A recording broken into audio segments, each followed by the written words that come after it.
Buenas noches y bienvenidos a Sala de Prensa de Noticias Caracol Ahora. Ya casi se cumple un año desde que el COVID-19 empezó a propagarse en nuestro país y poco a poco hemos ido conociendo más sobre este virus. Sin embargo, hay muchas dudas todavía sobre cómo se manifiesta, por ejemplo, en los niños, en los más pequeños. Aunque esta enfermedad se puede producir en cualquier edad, se dice que los niños no se enferman tan grave como los adultos, pero lo cierto es que según cifras de Salud Data, más de 22.000 niños entre los 0 y 9 años han sido contagiados. Pero ¿cómo podemos identificar si nuestros niños ya se han contagiado de COVID-19? ¿Qué preocupaciones podemos tomar? ¿Y cómo diferenciar los síntomas de esta enfermedad con respecto a otras patologías respiratorias comunes a esas edades? Ahora, por ejemplo, cuando en muchas ciudades también se retoman las clases en alternancia. Pues para responder estas y otras preguntas nos acompaña hoy el doctor José Guillermo Forero. Él es pediatra del Hospital Meisen en Bogotá. Doctor, bienvenido a Sala de Prensa.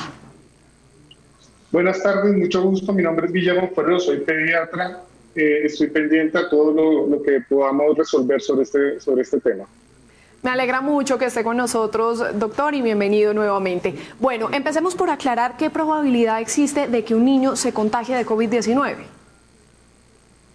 Bueno, lo que a ciencia cierta se sabe de la transmisión del COVID-19 en los niños es que pueden tener la misma posibilidad de infección o de ser contagiados de lo que tiene un adulto o un adulto mayor.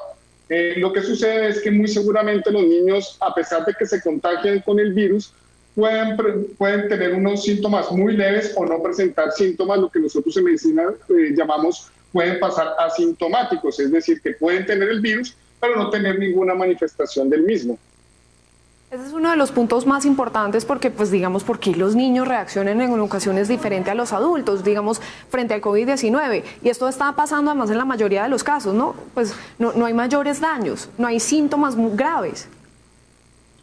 Sí, o sea, realmente el COVID es un virus que produce una reacción inflamatoria que puede ser diferente en varias personas. Es decir, que hay adultos que pueden estar contagiados y no presentar ningún síntoma, como hay adultos jóvenes que puede que no tengan ningún factor de riesgo y presentan, ellos mismos hacen una reacción inflamatoria muy severa hacia el virus que hace que los lleve a falla respiratoria, falla renal o a otras, digamos, un choque multisistémico.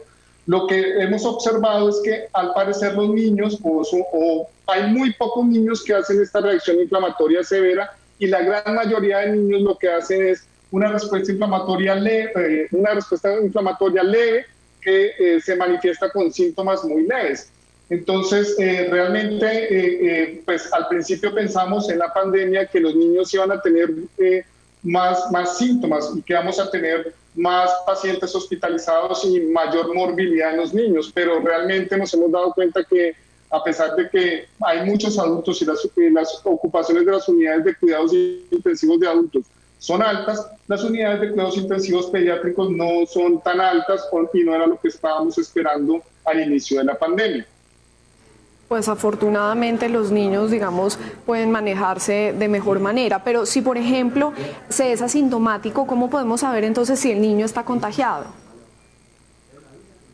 Bueno, realmente es muy difícil poder saber si una persona asintomática está contagiada o no tiene el virus, o sea, por lo mismo, porque no muestra ningún síntoma. O sea, tanto los niños como los adultos que son asintomáticos pueden transmitir el virus y no tener ningún síntoma. Entonces, es muy difícil poder saber si un niño ya ha sido contagiado por el virus o no ha sido contagiado.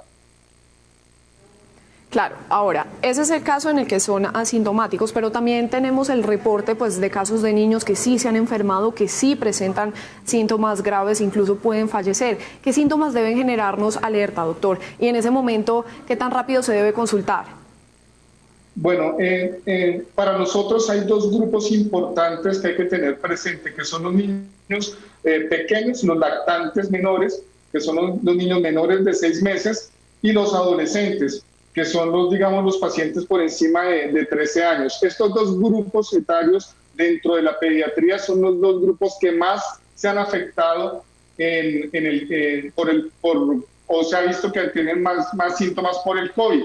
Digamos que los niños pequeños, los lactantes menores, van a presentar una sintomatología puede ser leve, como, como un resfriado, o sea, secreción nasal, de pronto algo de tos, algo de secreción ocular o diarrea, pero también se puede manifestar más gravemente como la presencia de apneas, lo que en pediatría llamamos el cese de la respiración, o se ponen morados.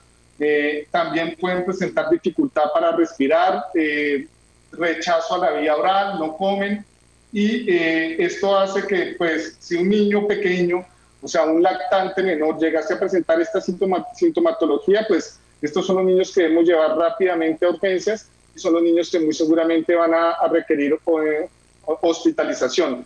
Dentro del grupo de los adolescentes, lo que hemos observado también es que se manifiestan, digamos, los síntomas son más similares a lo que se manifiesta en los adultos, es decir, presentan dolor de garganta, presentan dificultad para respirar, fiebre alta de 38, 39 y posteriormente comienzan a tener síntomas respiratorios que hace que los lleve a una falla respiratoria. Ocasionalmente también hemos tenido adolescentes que presentan cuadros más, digamos, no tan floridos o, digamos, no tienen síntomas respiratorios. Hemos tenido adolescentes que presentan cuadros de diarrea, dolor abdominal, pues entran rápidamente en una falla orgánica multisistémica o una falla ventilatoria. Doctor, ¿y a hoy cuál sería su recomendación? Es decir, porque como los síntomas son parecidos tanto a un cuadro gripal, ¿cómo podemos entonces diferenciarlo de COVID-19? Si empiezan a tener ciertos llamados de alerta, ¿cómo reaccionar como papás? Bueno, lo importante sería que, digamos, los niños deberían tener en lo posible una vida normal, o sea, los niños deberían tener la opción de jugar, correr, pero si observamos nosotros que alguno de nuestros hijos tiene algún síntoma como un resfriado muy leve, o sea, que comienza a presentar tos o comienza a tener secreción nasal, lo que debemos hacer es aislarlo, o sea, tenerlo en la casa y pues evitar que tenga contacto con otros niños y sobre todo con otros adultos mayores, o sea, con los abuelitos, porque realmente los niños podrían contagiar a los adultos. Entonces, en cuanto observemos que tiene un síntoma de gripa, así sea leve, lo que deberíamos hacer es intentar aislar al niño y pues que no tenga contacto con otros niños ni con los adultos menores. Si es un bebé muy pequeño y este niño comienza a tener, digamos, otros síntomas como, o sea, deja de comer o comienza a tener dificultad respiratoria o fiebre alta, en los niños pequeños sí es fundamental llevarlos a urgencias desde el primer momento en que veamos estos síntomas. Qué importante tener esas recomendaciones presentes, doctor Forero. Ahora le quisiera poner un ejemplo. Una familia, digamos, se sabe que hay unos positivos de COVID-19. En el menor no se ha comprobado y no presenta síntomas. ¿Sería recomendable, aparte de aislarlo, hacerle la prueba de PCR? Esta es una pregunta que he escuchado mucho, sobre todo en las mamás, que además sienten como miedo de hacerle la prueba pues, a los más pequeños. ¿Es recomendable hacérsela o es mejor, por ejemplo, asumir que es un caso positivo también? La prueba en sí no va a tener ningún problema sobre el menor, o sea, tomar la prueba en el niño no va a tener ninguna repercusión sobre la salud del niño, pero sí va a tener repercusión, digamos, sobre los acompañantes. Es posible también que el niño pueda tener una prueba negativa o ser un falso negativo y nosotros confiarnos de que el niño no tiene COVID, también es probable eso. Lo mejor sería si en la familia hay alguien que tenga, digamos, una prueba positiva de COVID y hay niños pequeños, en lo posible pues que no tengan contactos y pues determinar o ya pensar que el niño pueda tener COVID. Entonces lo ideal sería separarlos del resto de los otros niños o de los adultos mayores. Es decir, asumirlo también como un positivo y guardar pues, las medidas y aislarlo por lo menos unos 15 días. Doctor Forero, ¿qué cuidados especiales se deben tener ya con los niños que sufren, por ejemplo, de obesidad, diabetes, asma o enfermedades congénitas? Bueno, estos niños también, pues al igual que los adultos, en los niños pueden tener comorbilidades que pueden hacer que el coronavirus se manifieste de una forma catastrófica. Entonces, lo que dijimos, en los niños más pequeños, estos niños que tienen antecedente de prematurez o que tienen enfermedades pulmonares ya recurrentes, como bronquiolitis obliterante, que es un tipo de bronquiolitis que es crónica, y en los adolescentes que tienen inmunodeficiencias o que tienen algún problema, digamos, pulmonar. Entonces, básicamente es lo mismo. O sea, estos niños hay que tener la precaución de utilizar su tapabocas, el distanciamiento social. Si el niño en algún momento va a salir por algún motivo que no toque las superficies expuestas a otras personas, por ejemplo, los pasamanos o los rodaderos. Entonces, esos serían los cuidados especiales que hay que tener. Es necesario tener el distanciamiento social y guardar todos los cuidados de lavado de manos y el tapabocas que los niños por encima de 2 o 3 años ya deben comenzar a manejar. Muy importante, y más ahora que en algunas ciudades, digamos, ya se están volviendo a clases algunos de los pequeños. ¿Qué es el síndrome, doctor, inflamatorio multisistémico en los niños? ¿Es cierto que está asociado al COVID-19? Bueno, el síndrome multisistémico es un síndrome similar a lo que antiguamente, o a lo que se conoce en la medicina como el síndrome de Kawasaki. Es un síndrome que ya, digamos, fue descrito ya hace más o menos unos 50 años en Japón. Y este síndrome, pues, es un síndrome que afecta los ojos, produce enrojecimiento de los ojos, brotes en la piel, aparición de un ganglio en el cuello y fiebre alta. Digamos, en algunos países al inicio de la pandemia en Europa, comenzaron a asociar un síndrome similar al síndrome de Kawasaki con la enfermedad de COVID. Aquí en Colombia, en el mes de mayo, digamos, el Hospital de la Misericordia ya, digamos, comenzó a identificaron el primer caso que podría estar asociado con este síndrome. Es posible que el síndrome de respuesta inflamatoria multisistémica esté asociado en los niños con el síndrome de COVID, pero pues con la infección de COVID, pero realmente es un síndrome que es muy infrecuente. Cualquier paciente que tenga fiebre muy alta y que tenga, digamos, que dure más de 2 o 3 días, cualquier niño debe consultar al médico y el pediatra, digamos, cuando la fiebre ya comienza a acercarse hacia los 4 días, debe considerar el síndrome de respuesta inflamatoria sistémica que pues está asociado a la infección por COVID. Importante saber todo esto, doctora. Ahora le quiero preguntar, porque digamos la vacuna en este momento tal cual se ha dispuesto, pues está recomendada para adolescentes por encima de los 16 años. En una primera fase con comorbilidades y ya hacia el final de las etapas de vacunación sin comorbilidades, pero desde los 16 años. ¿Los niños deberían vacunarse contra el COVID-19? Y si no, ¿por qué no? Porque es que no se puede. Bueno, realmente sabemos que la vacuna de Pfizer fue probada para pacientes por encima de 12 años. La vacuna de AstraZeneca se probó en niños un poquito más pequeños, pero actualmente la recomendación es vacunar a los pacientes por encima de 16 años. ¿Por qué no se recomienda la vacunación por debajo de los 16 años? Bueno, porque es que esta vacuna fue probada en pacientes adultos y pacientes de la tercera edad. No ha sido probada en niños pequeños. Entonces, hasta que no se hagan los estudios y las pruebas suficientes por las casas farmacéuticas en esta población, pues no es recomendable todavía vacunar a los pacientes menores de 16 años. Claro, hacen falta muchos más estudios y muchos más análisis. Bueno, esperemos a ver qué pasa por ese lado. Doctor, ¿qué consejo nos da para prevenir el contagio, en todo caso, en los más pequeños? Y ahora que estamos en este momento, digamos, tan importante en distintas ciudades del país donde se está volviendo a las clases semipresenciales. Yo pienso que lo más importante es la educación que nosotros debemos impartir a los niños. En primera instancia hay que enseñar al niño a lavarse las manos. Los niños por encima de los 3 años ya están en condiciones de lavarse las manos y saber que deben lavarse las manos, también de utilizar adecuadamente el tapabocas. Hacia los 4 o 5 años, que son los niños que ya entran al jardín, ellos ya deben entender que pueden, digamos, utilizar el tapabocas permanentemente y realizar el lavado de manos. Entonces, en casa se sugiere y también se se recomienda que utilicemos las medidas de protección si alguno de los que habita con nosotros tiene algún síntoma respiratorio o está confirmada la infección por COVID.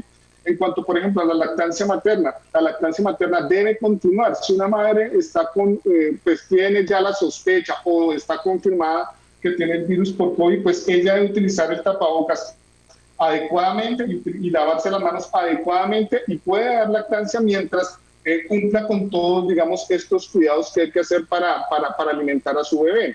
Entonces, pues esas serían las recomendaciones para evitar el contagio. Básicamente es lavarnos las manos y utilizar el tapabocas. Claro, fomentar sobre todo, digamos, todos estos mecanismos de protección, incluso en los más pequeños. Doctor Forero, ya por último, desde su punto de vista como pediatra, ¿deberían los niños volver a las clases presenciales? Esta es una polémica que se ha desatado también en los últimos días, por esto que hemos mencionado a lo largo del programa, porque muchos de los niños en diferentes ciudades, pues donde no hay incidencia tan grande del COVID-19, pues están regresando de forma alternada. Bueno, realmente yo pienso que las recomendaciones que nos da la Secretaría Distrital de Salud en cuanto a la presencialidad de las clases son las que nosotros debemos acogernos. Mientras que la ocupación en las unidades de cuidados intensivos de adultos esté muy alta, entonces va a ser muy complicado pues dar una recomendación de que los niños vuelvan a las clases, porque los niños, digamos, van a servir de vectores, o sea, van a servir van a poder contagiar a otros niños, y estos niños van a llevar, digamos, el virus a sus casas. El problema sería que si hay adultos mayores o personas con comorbilidades, pues se van a infectar más fácilmente por el virus. Entonces, mientras que, digamos, la ocupación siga muy alta, entonces vamos a seguir con las recomendaciones que nos da la Secretaría de Salud de Bogotá. Claro, porque en todo caso es un riesgo, como usted lo mencionaba, pues los niños son como ese vehículo también de transmisión. Gracias a Dios, pues no tienen síntomas tan graves, no es su mayoría, pero sí pueden ser un riesgo y representar un riesgo para las familias y sobre todo los adultos mayores. Pues es el panorama y las recomendaciones en medio de esta crisis sanitaria, social, incluso educativa, también para los más pequeños y sus familias, esto que estamos viviendo ahora en este segundo pico de la pandemia. Es el doctor Guillermo Forero, él es pediatra del Hospital de Medicina en Bogotá. Doctor, muchas gracias por su tiempo, cuídese mucho. Bueno, muchas gracias a todos. Muy bien, que esté muy bien, doctor. Así hacemos una pausa y cuando regresemos nos va a estar acompañando Ricardo Ospina para contarnos qué es lo que tiene hoy en su radar. Ya volvemos.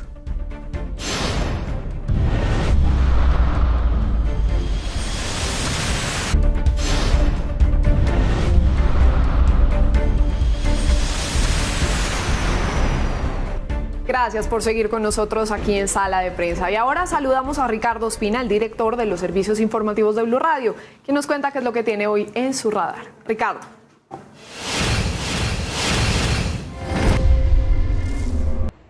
Hola, muy buenas noches. Hoy entra en el radar aquí en Sala de Prensa en Noticias Caracol Ahora el trabajo que adelanta el Instituto Nacional de Salud en compañía de las universidades de Colombia para hacer la secuenciación o estudio para saber cuáles son los nuevos linajes y las nuevas cepas del virus del SARS-CoV-2 o del COVID-19 que han llegado al país. Es normal, es natural que todos los virus sufran mutaciones, pero hay que estar muy pendientes de cuáles son las condiciones y características de cada uno de ellos para tomar medidas y determinaciones como las que se han tomado actualmente frente a la llegada de la variante P1 a Brasil, que es la variante brasileña y que ya está en Colombia. Es una variante que inquieta a la comunidad científica internacional por varias cosas.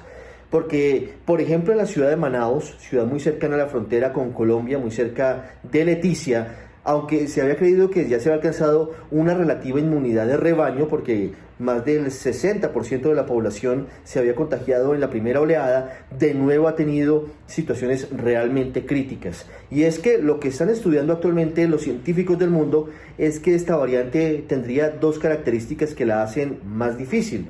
Por una parte, tendría una mayor capacidad de contagio que el COVID-19 original, número uno. Número dos, que podría ser resistente a los tratamientos que hasta ahora han sido exitosos, llámese medicamentos o llámese vacunas. y por eso la comunidad científica está muy alerta de lo que pueda ocurrir.